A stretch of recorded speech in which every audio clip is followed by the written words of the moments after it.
کنندگان اینترنت با عنوان خدمات مکتوب باید با جانب خدمات علاقه ارسال گردیدن مکتوب درباره قطع نمودن خدمترسانی وابسته به اینترنت در مؤسسه‌های دولتی وارد گردیده بود.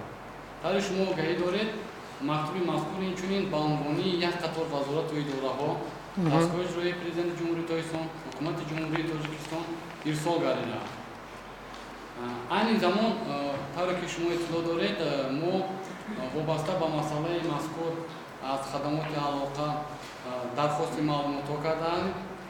ما این در عین حال مسئله مذکور رو مورد آموزش قرار داده هستیم. این زمان نتیجه گیری حاضر بر وقت است. ما واقعا تمام پهلوهای مسئله را آموخته ایستاده هستیم و بعد از اون که جنبست می شود نتیجه تحلیلی ما با شمایان یک واسطه اخباری عامه بلواتن اخبارات میدیم. یعنی همین قانونی است یا اینکه نه از روی قانون؟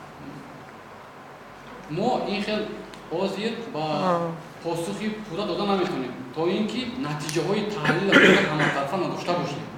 ما بعد از اون که میبینیم تحلیل کرده همه طرفه میبریم بعد جواب داده میتونیم. تشکر.